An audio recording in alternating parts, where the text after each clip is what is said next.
going to hear a conversation between an agent and Scott. First, you have some time to look at questions 1 to 5.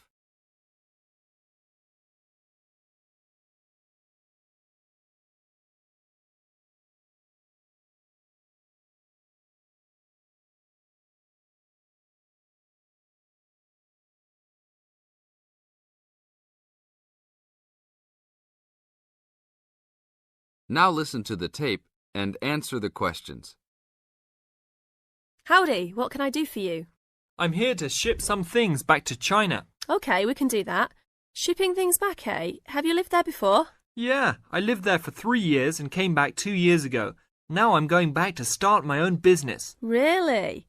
Did you ship things with us last time? No, I used a Chinese shipping agency. Well, I'll just let you know that rates have changed recently. So I don't know if they'll be comparable to what you paid before. It doesn't matter to me. My company's paying for it. Aha, then it's nothing off your skin, right? Okay, I'll need your name and where you need to go to pick up the items to be shipped. My name is Scott Linder, Linder, and I live in upstate New York, Saratoga Springs. Oh, sure, I know that place. I go to the races there. Great town. What's the zip there again? 770425. And the street address is 412 West Lake Road. 770425 Westlake, got it. And how big of a container are you going to be looking for? Well, I didn't have a container last time, and I don't think I'll need one this time. I think that I'll have about 6 cubic meters. We can get a subsection of a container then. How big is that? It's 2 meters wide and 3 meters long. 2 meters high, right? Yes, sir.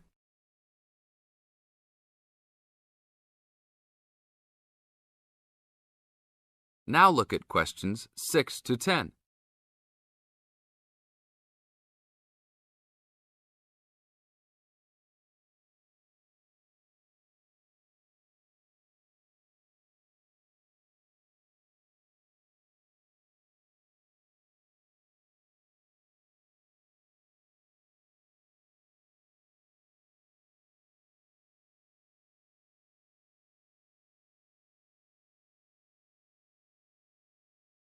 As the talk continues, answer questions 6 to 10. And for customs, I need to know what sort of items will you be shipping? Mostly furniture. But we'll also have quite a few boxes of books too. Any clothing? Nope, but we'll have some bicycles and wood that we use for a loft bed. Be careful with those bicycles. I hear bicycle theft is a big problem in China. Not if you know how to secure your bikes and where to store them. Well, good luck. How valuable do you want me to list the entire shipment as being? Let's say about $3,500. Great. Now you'll also have to go over to the customs department to check with them about shipping the wood over to China. I know there are concerns about termites, bugs, etc. No problem. It's the same wood I brought over from China last time. Then you should be okay. It's just a formality. And last of all, where would you like the shipment to be delivered? Well, I will live in Beijing, but let's ship it to Tianjin. My company will pick it up there. That's all right then. Have a nice trip. Thanks for your help.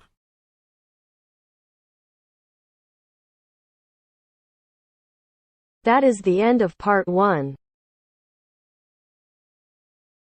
You now have half a minute to check your answers.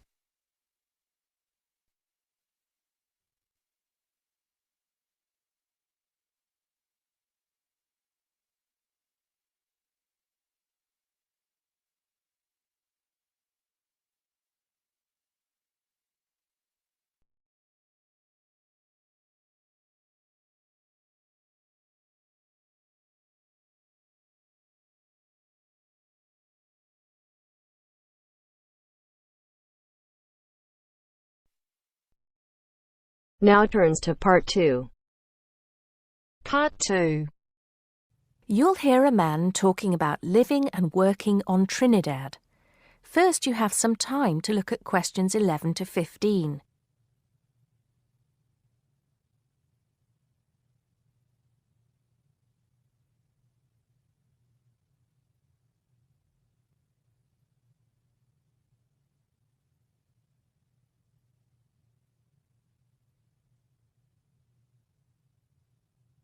Now listen carefully and answer questions 11 to 15.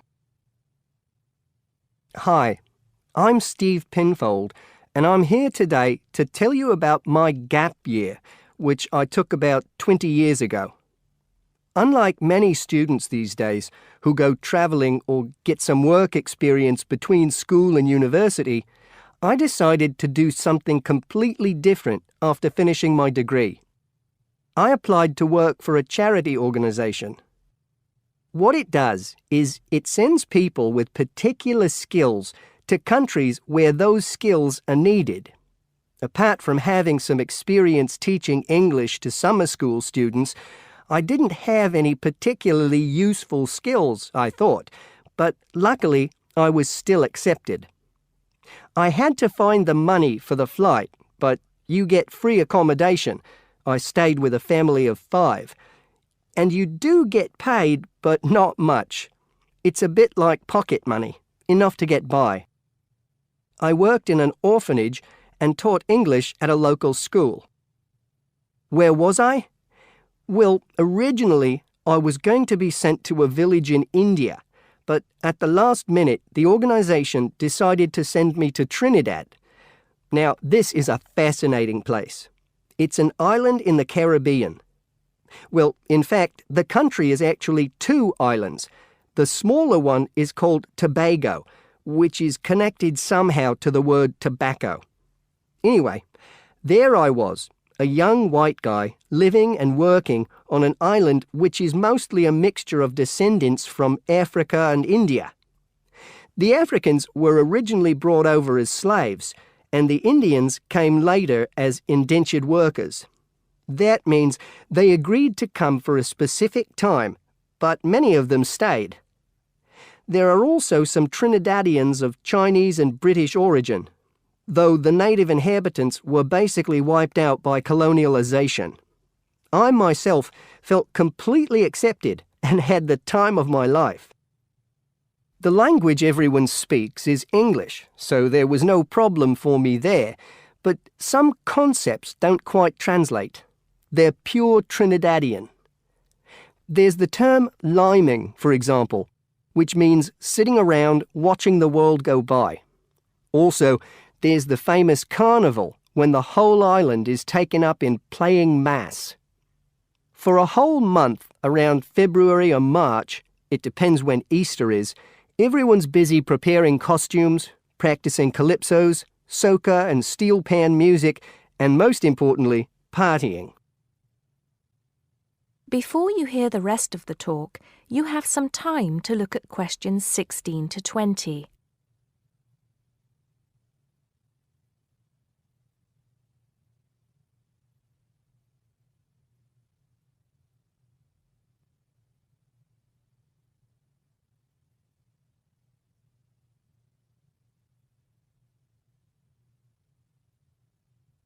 Now listen and answer questions 16 to 20. When the actual official carnival starts, it's days of 24-hour dancing in the streets. In Trinidad, it's called whining. You've probably seen this sort of thing on TV, in the more famous carnival in Rio, or even at the Notting Hill Carnival in London. Many people join bands, each one of which has a theme. For example, the Sea or Jungle Fever, and they have costumes designed and made to go with the theme. These can cost $1,000 for the king and queen of each band. They're incredible. The whole city is a non-stop party zone, full of colour and sound. It's serious too. The bands are in competition and the winner gets $1 million. Sorry, I got a bit carried away with those memories. Back to my real job there. The orphanage was called St. Augustine's, and that's also the name of the place where it was, St. Augustine, a town just outside the capital city, Port of Spain. I didn't have any particular job description, just to be with the children and tell stories, sing songs and play games. Oh, and we also went camping in the jungle once. I could tell you a few stories about that particular escapade. Every time I arrived at the gate, kids would come running towards me, shouting, with big smiles on their faces. The younger children seemed fascinated by my blonde hair and loved to touch it as if it was something miraculous. The English teaching I did 2 days a week in a primary school for 6 to 11-year-olds. The kids may have been poor, but they all wore neat and clean uniforms and were so respectful and enthusiastic. I've now been teaching for many years in different countries, and I still think those were the best students I've ever taught.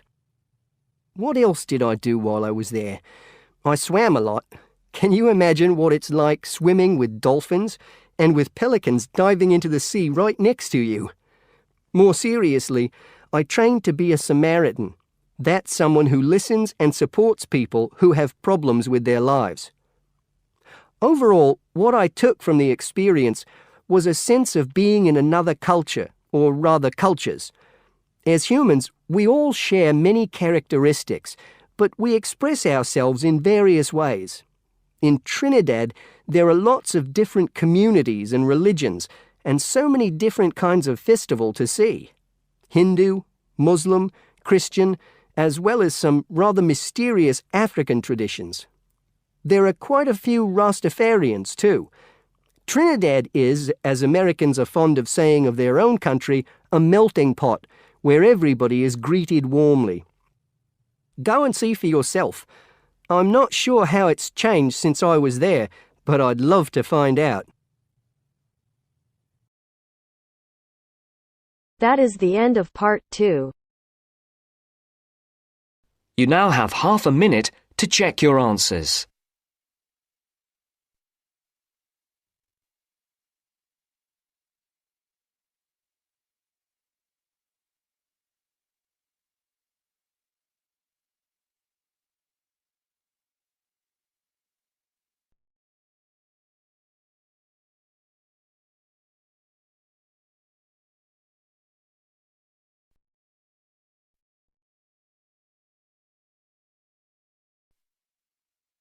Now turns to part 3. Part 3.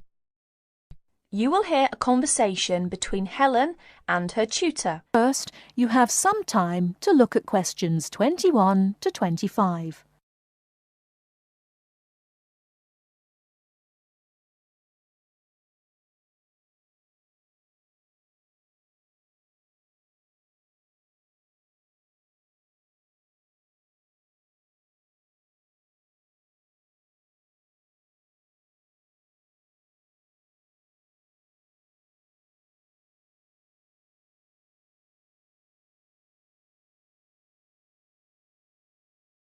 Now listen carefully and answer questions 21 to 25.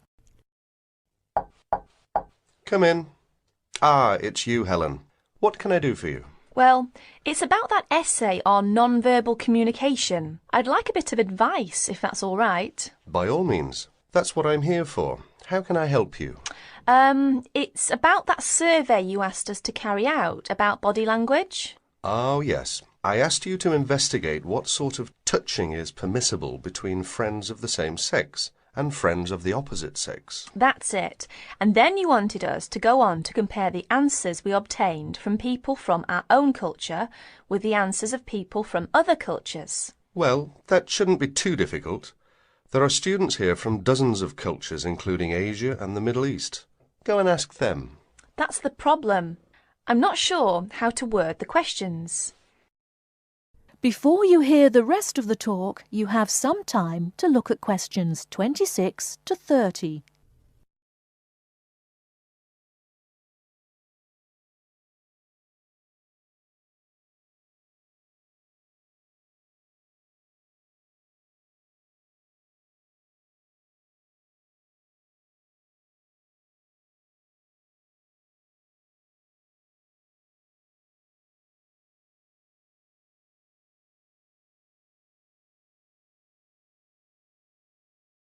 Now listen and answer questions 26 to 30. Go and ask them. That's the problem. I'm not sure how to word the questions. I think I've got far too many. People don't want to be bothered answering them all. Is that the list of questions you have with you? Let's have a look. I see. Your basic idea is fine. You've got a checklist of the parts of the body we mostly use to touch people with, and a checklist of the parts of other people's bodies that we usually touch. But you don't have to go right through the list asking a separate question about each item. You can make your questionnaire much shorter if you ask open questions. Open questions? What are they? Sometimes we call them WH questions. What, when, where. Those are examples. Oh, I see. Yes, we learned about them in grammar. I hadn't realised how useful they'd turn out to be. I could just ask one open question about each subject and tick the answers I receive. That's right. Now, let's have a look at the list of parts of the body you're going to ask about. I see. You've got the head, arm and hand, and, oh, it's over the page, the back, leg and foot. What about the shoulder and the thigh? They're important areas, and there are some others you should include too. Oh, yes, of course. I was in a rush and forgot those. What about asking people how they feel about being touched? Surely it's hard for people to put that sort of feeling into words. Yes, you're right. That's why it's essential to work out a rating scale for each response. Can you tell me a bit about how to use rating scales? Well, there's no way to measure how strongly a person feels about something, of course. All we can go on is what they report about their feelings. So what we do is offering them choices of ways to express how they feel. Very strongly, strongly, or not at all. That would be an example of a rating scale. In this case, as your survey is only a small trial sample, I suggest you use that 3-point rating scale I've just described. Very strongly, strongly, or not at all. That'll be enough to enable you to draw some broad conclusions. You may go on to refine your survey later if you decide to specialise in the study of non-verbal aspects of behaviour. Thank you. I'm much clearer now. Could I ask you one last question? I'm afraid I've got a brain like a sieve, but I just can't remember the technical term you told us for the study of touch. It sounded like happy, but of course it isn't. Oh, you mean haptics. Haptics. Of course, haptics. That's it. Happy to be of service. That is the end of part 3. You now have half a minute to check your answers.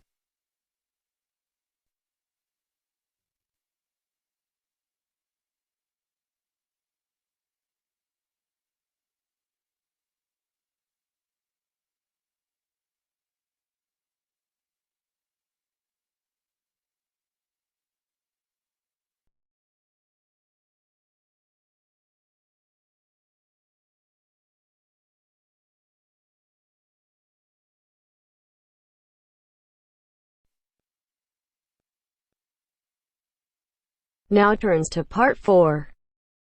Part 4. You will hear part of a lecture about how adults and babies communicate. You should answer the questions as you listen because you will not hear the recording a second time. First, you have some time to look at questions 31 to 40.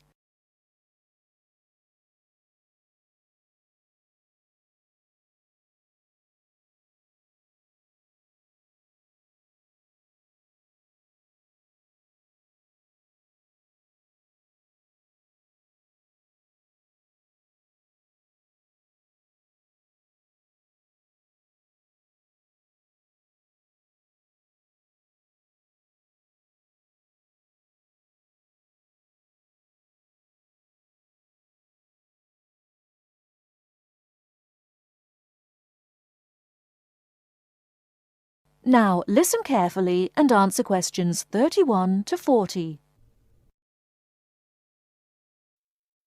Hi, I'm Emma Bailey, and today I'm going to be talking baby talk. Hopefully, you'll find the subject interesting rather than infantile. I'd like to start by getting you to imagine a scenario. You're in an office or at a family gathering when a mother comes in with her young baby. Like everyone else, you want to see the mother and baby, and you probably want to talk to the baby. How do you do this? What kind of language do you use? Recent research has shown that adults all talk to babies in similar ways. They repeat phrases over and over again in a high-pitched sing-song voice with long vowel sounds. And if they ask questions, they exaggerate their intonation. Researchers have discovered that this kind of language, which they have called motherese, is used by adults all over the world when they talk to babies. And according to a new theory, motherese forms a kind of framework for the development of language in children.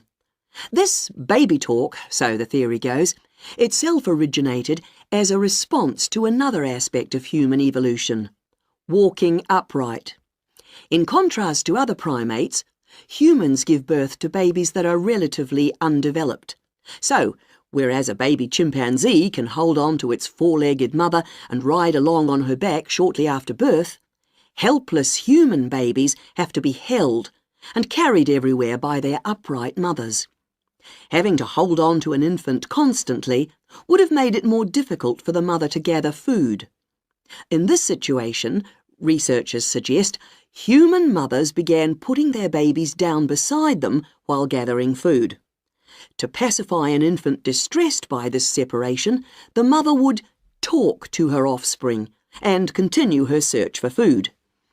This remote communication system could have marked the start of motherese. As mothers increasingly relied on their voices to control the emotions of their babies and later the actions of their mobile juveniles, words emerged from the jumble of sounds and became conventionalized across human communities, ultimately producing language.